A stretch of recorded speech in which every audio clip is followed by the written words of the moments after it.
السلام عليكم ورحمة الله تعالى وبركاته. أحبائي، أتمنى أن تكونوا بألف خير. إذا اليوم سيكون درس الهندسة بالنسبة للمستوى الرابع ابتدائي. كتاب الرياضيات هو المفيد في الرياضيات. الدرس الثاني إذا متوازي الأضلاع، المستطيل، المعين والمربع. إذا en français on dit parallélogramme, rectangle, carré, losange. إذا عندما نتعرف على هذه الأسماء فنقول بأنها رباعية الأضلاع. رباعية الأضلاع. ما معنى رباعية الأضلاع؟ أي لديها 4 أضلاع و4 رؤوس. هناك قاعدة تقول بأن عدد الرؤوس يساوي عدد الأضلاع. إذا كانت لدينا 4 أضلاع يساوي 4 رؤوس، 5 أضلاع يساوي 5 رؤوس. إذا بالنسبة لنفهم ونطبق، إذا لاحظوا قدم الأستاذ اللوحة التشكيلية التالية لمتعلميه. إذا لاحظوا، إذا من خلال هذه اللوحة التشكيلية سوف نجيب عن الأسئلة، لنلاحظ الشكل ونجيب. إذا لاحظوا هذا الشكل ثم نجيب عن الأسئلة. نتعرف الرباعيات ونعدها، نحسبها. نكمل عدد الرباعيات، نلون بالأحمر كل متوازي أضلاع، نضع علامة في داخل كل معين، نرسم قطري كل مستطيل. إذا من خلال هذه اللوحة سوف نجيب عن هذه الأسئلة. إذا أول شيء يجب أن نتعرف على الرباعيات. الرباعيات ما معنى؟ بمعنى لديها 4 أضلاع. إذا لاحظوا هنا سوف نحسب، نبدأ بهذا الشكل، فهو شكل مستطيل. إذا لاحظوا الضلع الأول، ثاني، ثالث، الرابع. إذا رباعي. إذا 1 2 3 4. إذا هذا أيضا رباعي. 1 2 3 4 رباعي. هذا مربع. 1 2 3 4 هذا مضلع رباعي. 1 2 3 4 مضلع رباعي. 1 2 3 4 مضلع رباعي هو مستطيل. أيضا هنا لاحظوا معي، لاحظوا هنا 1 2 3. هل هذا رباعي؟ لا، فإنه ثلاثي لأن لديه 3 أضلاع، مثلث. هذا الشكل 1 2 3 4 رباعي. نعم، فهو يمثل لنا ماذا؟ متوازي الأضلاع. لماذا؟ لأن كل ضلعين متقابلان فيه متوازيان. 1 2 3 4. إذا هذا رباعي مربع. 1 2 3 4 مستطيل. إذا أيضا رباعي. إذا أظن بقى لنا بقي هذا الشكل 1 2 3 4. إذا لاحظوا معي، إذا هذا رباعي. إذا 1 2 3 4 5. إذا هذا خماسي الأضلاع. إذا هذا ليس برباعي. خماسي الأضلاع بمعنى أنه خماسي الأضلاع بمعنى أن لديه 5 أضلاع. لديه 5 أضلاع. إذا نعد. إذا 1 2 3 4 5 6 7. هذا قلنا ثلاثي. 8 9 10. إذا كم عدد الرباعيات؟ 10. قلنا أن هذا ثلاثي وهذا خماسي. 1 2 3 4 5. إذا هذا خماسي. إذا عدد الرباعيات نجيب عن السؤال هنا هو 10. ما معنى الرباعيات؟ أن لديها 4 أضلاع. نلون بالأحمر كل متوازي الأضلاع. إذا لاحظوا هنا لدينا متوازي الأضلاع 1 اللي هو هذا، سوف نلونه بالملون الأحمر. بما أن ليس لدي ملون أحمر إذا سوف أكتفي بتلوينه. إذا هكذا، إذا باللون الأحمر. بالنسبة للسؤال الموالي نضع علامة في داخل كل معين. لاحظوا هنا المعين هو هذا الشكل 7. لماذا معين؟ لأن لاحظوا أضلاع ديالو متقايسة. هنا لاحظوا لديه 4 أضلاع، إذا هنا متقايسة، إذا هو معين. إذا نضع علامة.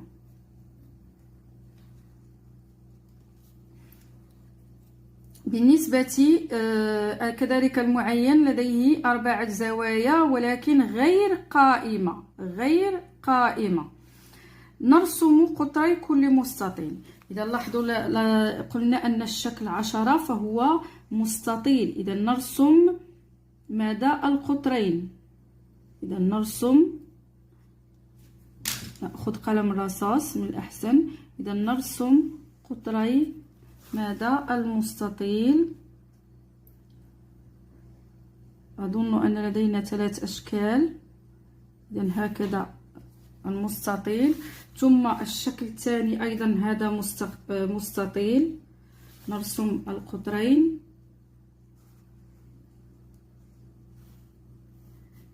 كذلك هنا شكل 6 أيضا هو مستطيل.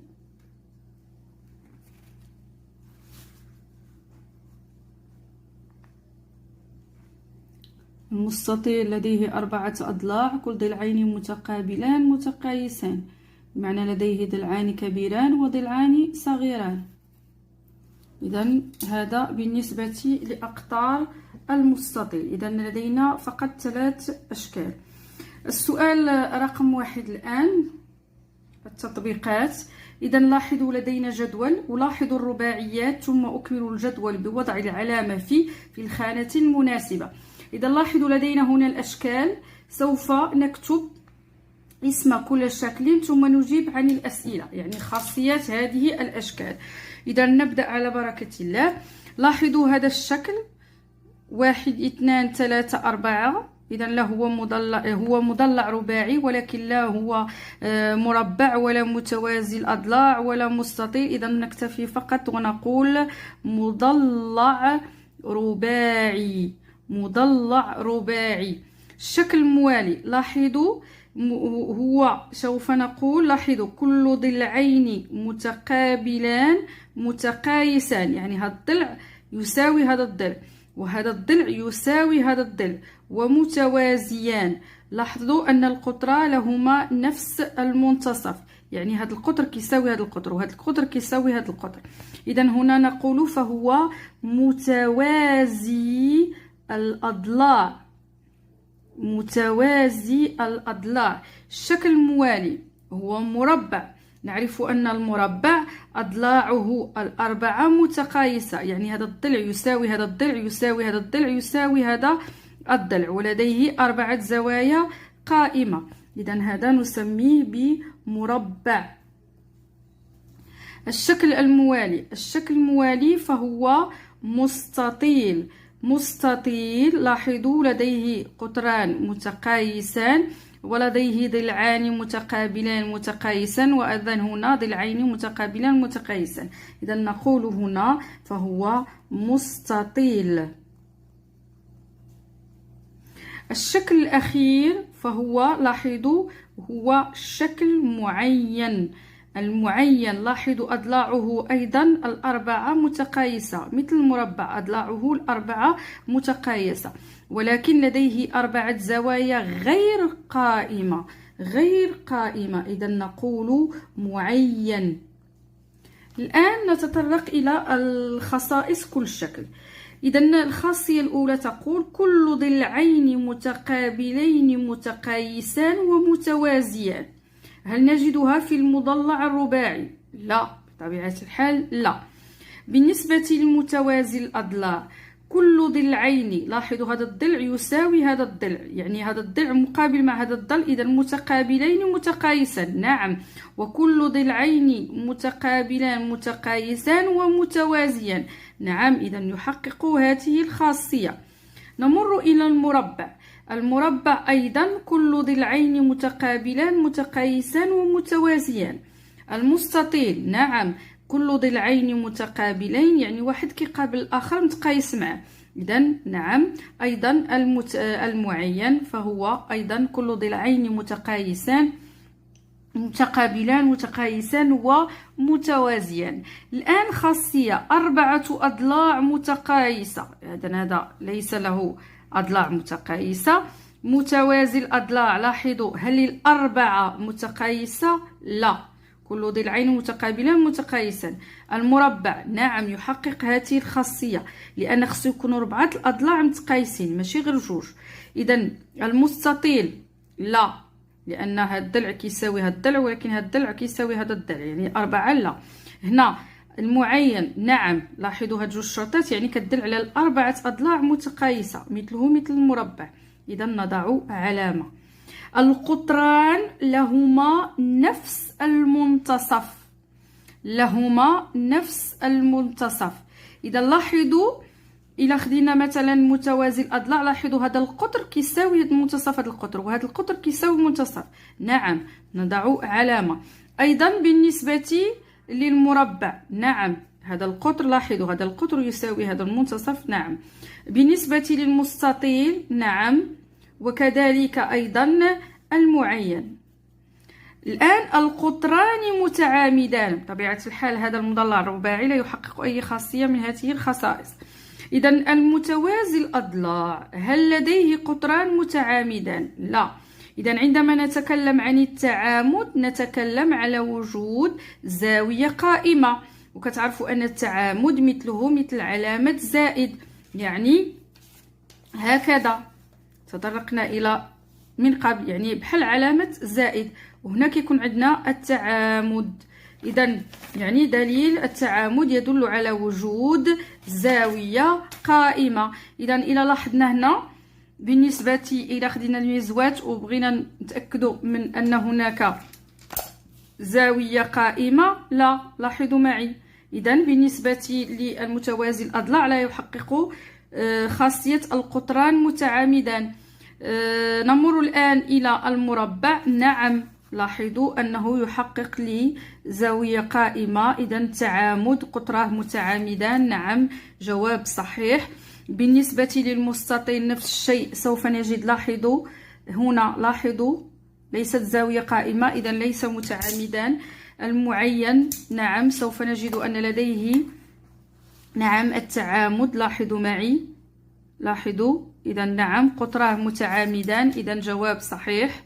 لديه 4 زوايا غير قائمة، زوايا، ولكن القطران راهم متعامدان، لاحظوا هنا راه متعامدان القطران، ها هي الزاوية القائمة، مفهوم؟ كذلك هنا المربع. أخيرا لدينا ماذا؟ القطران متقايسان، القطران متقايسان. إذا لاحظوا هنا بالنسبة للمضلع رباعي ليست قطراه متقايسة، يعني لا يحقق أي خاصية كما قلت سابقا. متوازي الأضلاع القطران غير متقايسة، نجد قطر كبير وقطر صغير. المربع بطبيعة الحال القطران متقايسان، نعم. بالنسبة للمستطيل نعم القطران متقايسان. وأخيرا بالنسبة للمعين سوف نجد قطر كبير وقطر صغير، بالتالي نقول أن القطران غير متقايسان، إذا لا نضع بطبيعة الحال علامة. إذا هذا كان ملء الجدول. إذا بالنسبة لكل شكل خصائص. السؤال رقم 2: أستعين بالجدول وأكمل الجمل التالية في دفتري. متوازي الأضلاع مضلع رباعي، ونكمل. المعين مضلع رباعي، المربع مضلع رباعي، إذا هذه كلها رباعيات بمعنى لديها 4 أضلاع. هنا عندنا الخصائص، لاحظوا معايا فأثبت تعلماتي. لاحظوا بالنسبة للشكل متوازي الأضلاع، لاحظوا نقول أن المعين والمربع والمستطيل هي من عائلة متوازيات الأضلاع، متوازيات الأضلاع. إذن بالنسبة لأن لديها 4 أضلاع.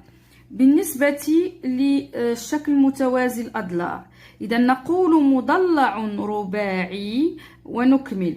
مضلع رباعي فاصلة، نقول كل ضلعين، لاحظوا هنا غناخدوها من الجدول، كل ضلعين متقابلين، يعني كل ضلعين متقابلين فيه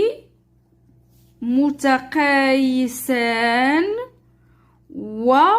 ومتوازيان.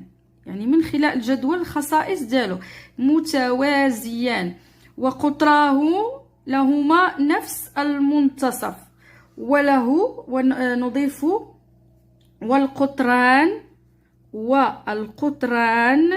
لهما نفس المنتصف. يعني هذه الخاصية خديتها من الجدول. المعين هو أيضا مضلع رباعي. لاحظوا معي قلنا أن كل ضلعين متقابلين متقايسان أيضا ومتوازيان له 4 أضلاع متقايسة، القطران لهما نفس المنتصف وأيضا قطراه متعامدان. إذا هنا سوف نقول أن المعين مضلع رباعي أضلاعه، إذا نضيف هنا أضلاعه، نقول أضلاعه متقايسة، أضلاعه متقايسة لأن الأضلاع الأربعة متقايسة، وله قطران لهما نفس المنتصف وأيضا متعامدان. كما يمكن أن نقول أنه له 4 زوايا غير قائمة. الآن المربع مضلع رباعي أيضا. لاحظوا هو عنده يعني كاع الخصائص اللي عندنا في الجدول. مضلع رباعي يعني أضلاعه متقايسة، يمكن أن نقول متقايسة وأيضا لهما نفس المنتصف وله قطران لهما نفس المنتصف متعامدان ومتقايسان لهما القطران، وله 4 زوايا، له 4 زوايا ماذا؟ قائمة، عكس معين لديه زوايا غير قائمة. إذا بالنسبة لي هنا لاحظوا، إذا هذه خصائص بالنسبة لكل مضلع رباعي. لديكم هنا المعجم، المربع كاري اون فرونسي، معين لوزونج، متوازي المستطيلات باراليلوغرام. إذا هنا متوازي خصها تكون مستطيلات يعني أسفل، مستطيل سي ان ريكتونغل. إذا إلى هنا أحبائي نكون قد أنهينا الصفحة 14. نمر إلى الصفحة الموالية 15. إذا نواصل الصفحة 15. إذا السؤال رقم 1. لاحظوا معي: أتتبع شريط الإنشاء وأرسم على ورقة مستقلة متوازي الأضلاع A B C D. إذا غناخذ ورقة مستقلة. لاحظوا هنا عندنا مراحل إنشاء متوازي الأضلاع.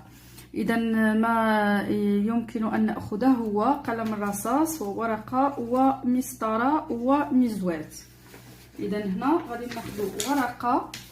لاحظوا معي. إذا أول شيء المرحلة الأولى غادي نرسم الضلع AB فيه قياسه كم؟ 5 سنتيمترات، وAD 3 سنتيمترات. إذا كناخذ أول شيء مسطرة. إذا غادي نرسمو ضلع 5. لاحظوا معي.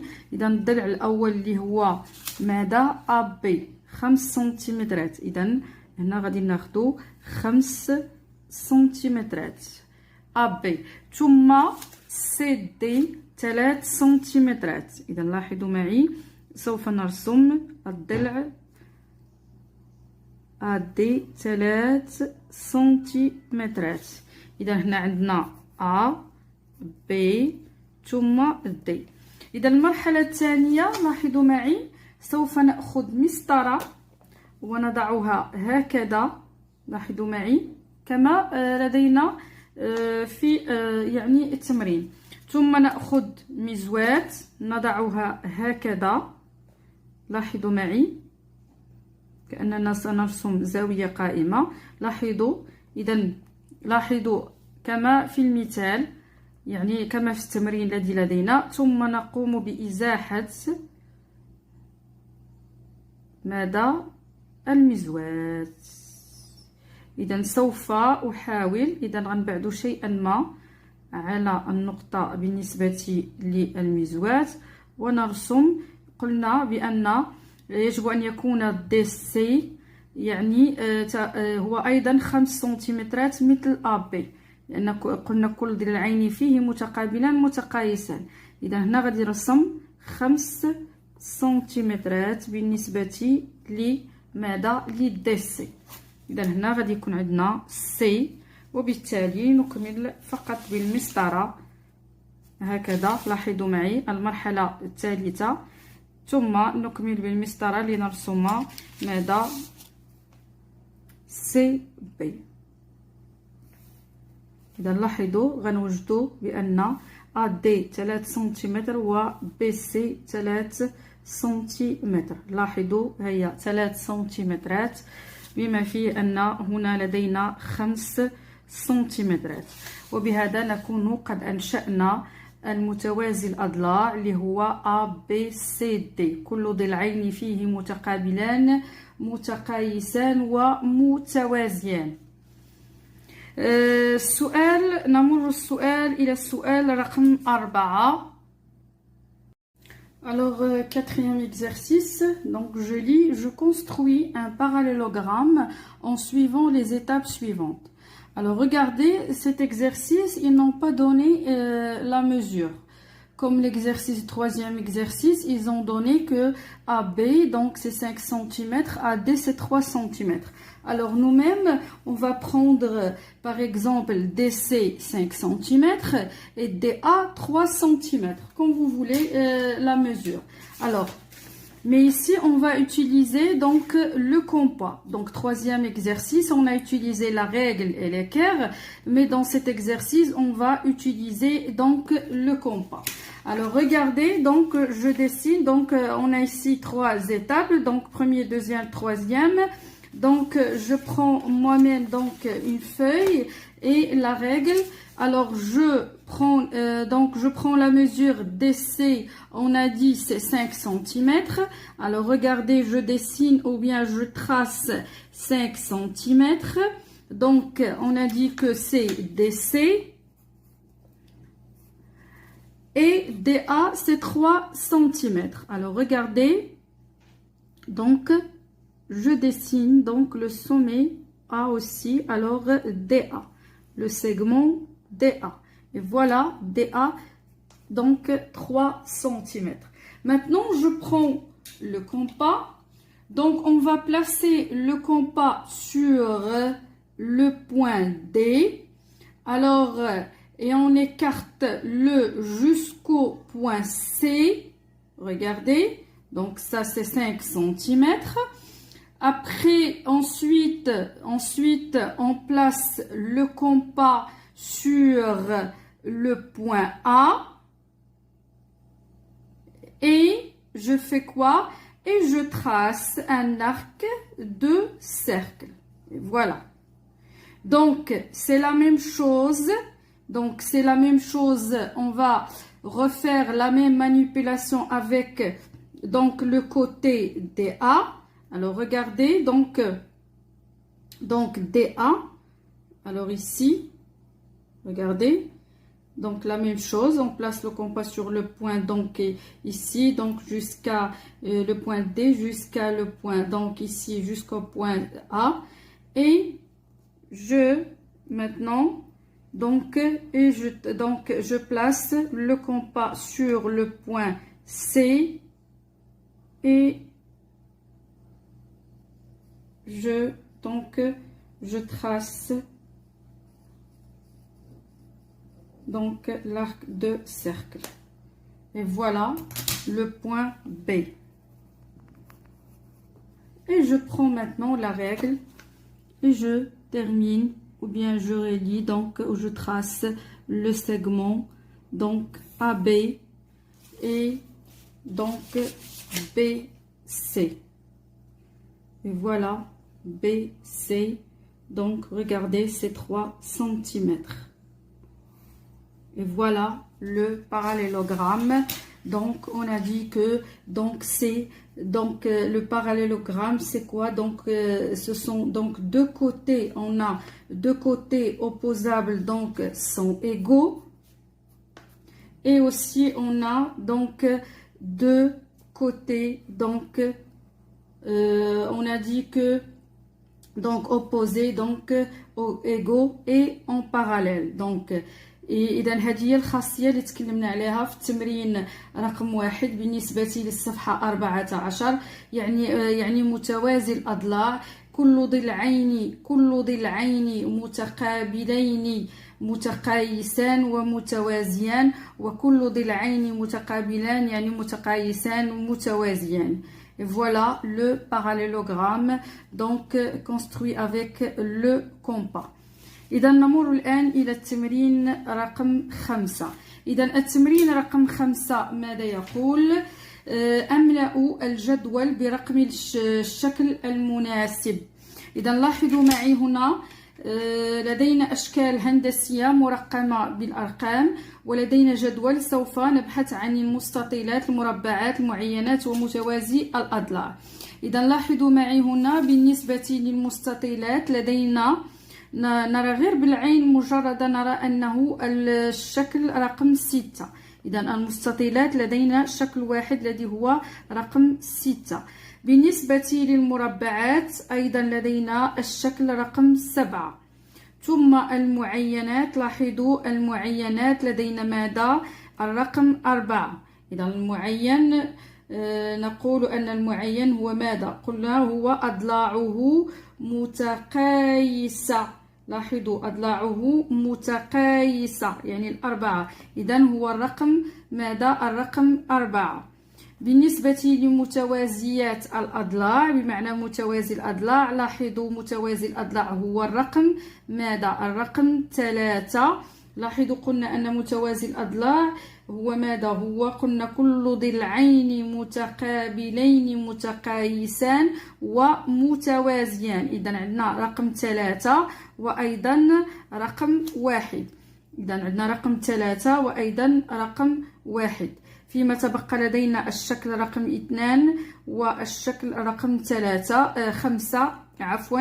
إذا هذا 1 2 3 4 هذا رباعي فقط، نقول مضلع رباعي، لا هو مستطيل ولا مربع ولا معين ولا متوازي الأضلاع، وكذلك الرقم 2. إذا لنمر إلى التمرين رقم 6. Donc, je complète la construction des figures géométriques suivantes. Alors, le carré مربع, le rectangle مستطيل et le losange المعين.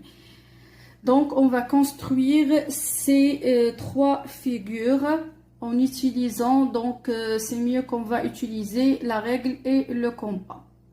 Alors on a dit 6e exercice ou bien dernier exercice, c'est la construction des figures géométriques. Alors commençons par le losange al-mu'ayyan. Alors regardez ici, on a donc presque 3 cm, donc je vais terminer jusqu'à 3 cm. Donc en sachant que les 4 côtés de losange sont égaux, alors qui sera l'autre égaux. Alors je vais tracer ici, donc je mesure 3 cm. Je vais donner les points, donc segment A et B. Donc ici C, donc il reste donc 3e, donc 4e donc point. Donc je vais prendre le compas. Alors je place le compas sur le point donc A jusqu'au point donc B. Regardez, jusqu'au B, et je place le compas sur le point C. Regardez, et je trace un arc de cercle. Et je refais de la même chose, de la manipulation pour deuxième ou bien pour faire l'intersection. Alors regardez ici, donc BC, donc je vais mettre ici le point, donc jusqu'au C. Après, donc je place le compas sur le point A et je fais l'intersection du point donc qui sera B. Et voilà. Et je relie donc le point pardon, D ici, pardon, c'est pas grave, donc c'est D. Je peux construire le losange sans nommer, c'est-à-dire A, B, C, D. Donc, et je relie donc le point A donc au point D, pardon, et le point C au point D. Et voilà le losange, sachant que donc les 4 côtés sont égaux. إذا تعرفون أن المعين لديه 4 أضلاع متقايسة. Maintenant, passons de la construction donc d'un rectangle. Alors, on continue pour construire un rectangle. Donc, on va écrire ici un losange en français. Alors, un rectangle et un carré. Puisque la question, c'est en français. Alors, regardez ici, on a dit que tous les côtés donc, de losange sont égaux. Alors, pour construire un rectangle,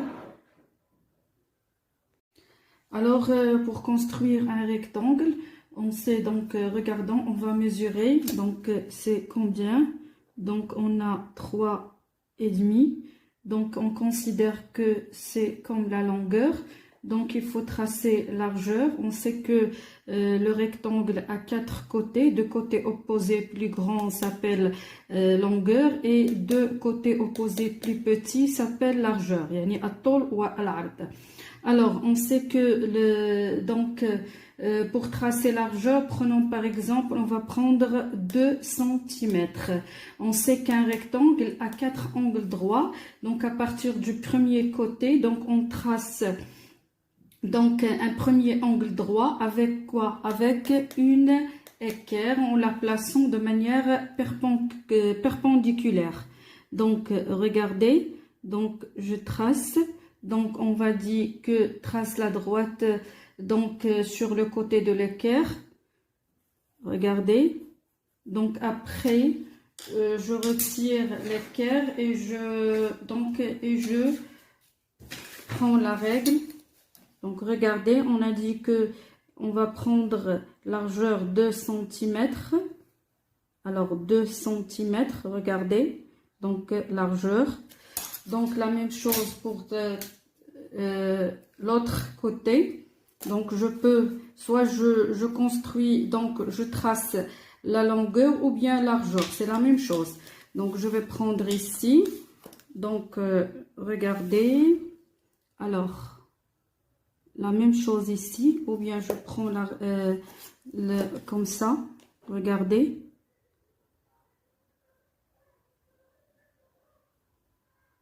On a dit 2 cm.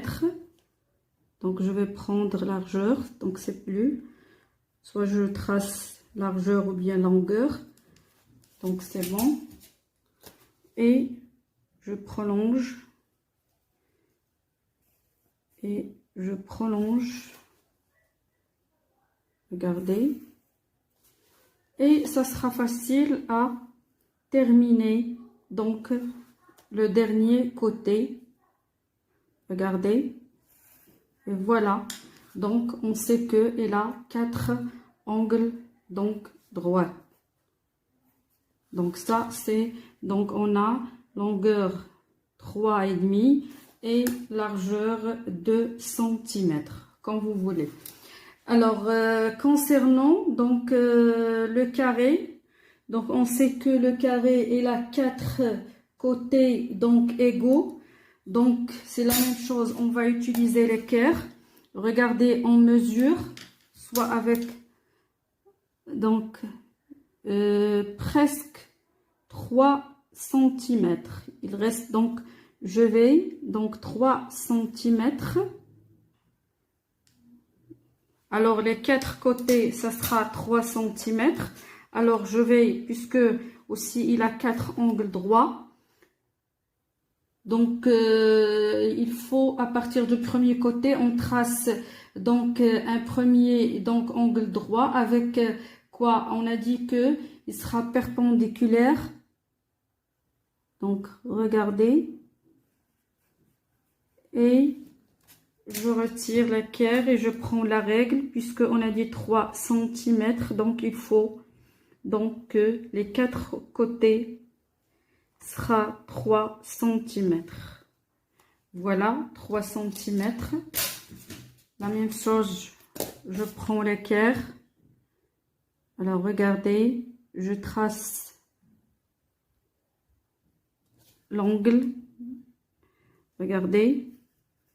Et voilà, on termine.